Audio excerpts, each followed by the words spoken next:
Assalamualaikum warahmatullahi wabarakatuh. Shalom, Om Swastiastu, Namo Buddhaya, salam kebajikan bagi kita semua.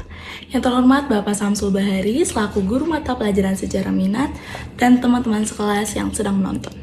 Pertama-tama, izinkanlah saya memperkenalkan diri terlebih dahulu. Saya Kezia Lasmarito Tampu Bolon, absen 22 dari kelas 11 IPS 1. Di kesempatan kali ini, saya akan membahas tentang Kabinet ALI 1.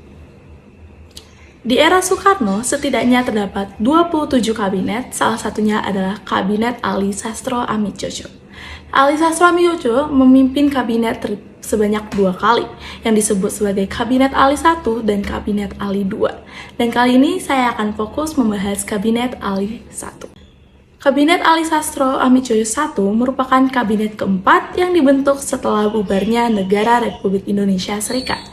Kabinet ini bertugas pada periode 31 Juli 1953 sampai 24 Juli 1955. Kabinet ini juga didukung oleh beberapa partai. Beberapa partai yang mendukung Kabinet Ali 1 yaitu Nahdlatul Ulama atau NU dan Partai Nasional Indonesia atau PNI. Susunan Kabinet. Di sebelah saya ada susunan pemerintahan Kabinet Ali 1. Perdana Menteri Ali Sastro Amidjojo, Wakil Perdana Menteri Mungsonegoro Jainul Arifin, Menteri Luar Negeri R. Sunarjo, Menteri Dalam Negeri H. Zairin, Menteri Perekonomian Iskak Cokro Hadisurjo, Menteri Keuangan Ong Eng Die, Menteri Pertahanan Iwo Kusuma Sumantri, Menteri Kehakiman Jody Gondokusumo, Menteri Penerangan F. L. Tobing, Menteri Perhubungan Abi Kusno Cokro Sujoso yang digantikan oleh Rooseno, Menteri Pekerjaan Umum Rooseno dan digantikan oleh Muhammad Hasan, Menteri Pendidikan dan Kebudayaan Muhammad Yamin, Menteri Perburuhan SM Abidin, Menteri Pertanian Satjarwo, Menteri Agama Maskur, Menteri Kesehatan F. L. Tobing dan Lee Kiat Teng atau Muhammad Ali, Menteri Sosial Panji Suroso, Menteri Negara Kesejahteraan Umum Sudipjo, Menteri Negara Urusan Agraria Muhammad Hanafiah. Program kerja. Pada masa Kabinet Ali 1 memimpin, terdapat 4 program kerja yang dilakukan, yaitu pertama, dalam negeri, yang meliputi keamanan, pemilihan umum, kemakmuran dan keuangan, organisasi negara, perburuhan, dan perundang-undangan. Yang kedua, Irian Barat, yaitu mengusahakan kembalinya Irian Barat ke dalam kekuasaan wilayah Republik Indonesia secepat-cepatnya. Yang ketiga, politik luar negeri, yaitu menjalankan politik luar negeri yang bebas dan menuju perdamaian dunia. Kemudian mengubah hubungan Indonesia-Belanda atas dasar Unista UUD menjadi hubungan internasional biasa.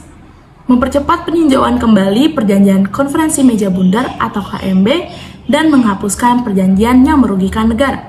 Yang keempat, kebijaksanaan pemerintah, yaitu mengusahakan penyelesaian segala perselisihan politik yang tidak dapat diselesaikan dalam kabinet dengan menyerahkan keputusannya kepada parlemen.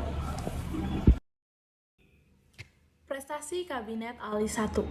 Selama menjabat, Kabinet Ali 1 berhasil melaksanakan beberapa program kerjanya, walaupun tidak semuanya berhasil. Di antaranya yaitu yang pertama, pemilu. Berhasil dilakukan dengan lancar pada tanggal 29 September 1955. Yang kedua, membaiknya hubungan dengan Cina, yaitu dengan melakukan kerjasama antara pengusaha pribumi dengan pengusaha Tionghoa. Yang ketiga, menyelenggarakan Konferensi Asia Afrika atau KAA. Perang dingin yang semakin terasa di Asia membuat Ali Sastro Amidjojo berkeinginan untuk melakukan konferensi.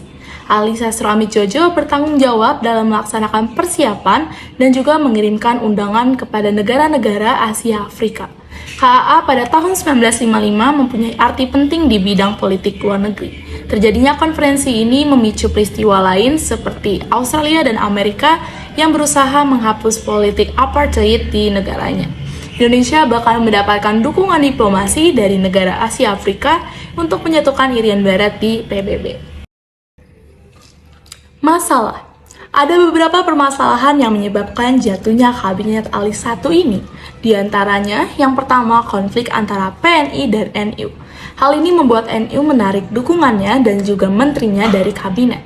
Yang kedua, menghadapi permasalahan keamanan di daerah yang masih saja belum terselesaikan, yaitu pemberontakan DI atau TII, yaitu Darul Islam atau Tentara Islam Indonesia di Jawa Barat.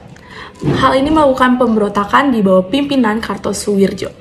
Pemberontakan ini menyebar hingga ke Aceh, Sulawesi Selatan, dan juga Jawa Tengah. Yang ketiga, konflik internal antara kabinet dan TNI AD. Terdapat anggapan bahwa partai melakukan intervensi politik NC kepada Angkatan Darat, yang merupakan lanjutan dari peristiwa 17 Oktober 1952, ketika para perwira Angkatan Darat melakukan demonstrasi di Istana Negara. Yang keempat, ditambah lagi dengan adanya kondisi perekonomian Indonesia yang semakin memburuk diakibatkan oleh adanya kasus korupsi serta inflasi. Berakhir dan pergantian. Karena merasa masalah ini akan sulit ditangani oleh Kabinet Ali I, Partai NU Nahdlatul Ulama pun menarik para menteri-menterinya yang menjabat di Kabinet Ali I. Ditariknya para menteri Partai NU ini membuat partai-partai lainnya juga ikut melakukan hal yang sama.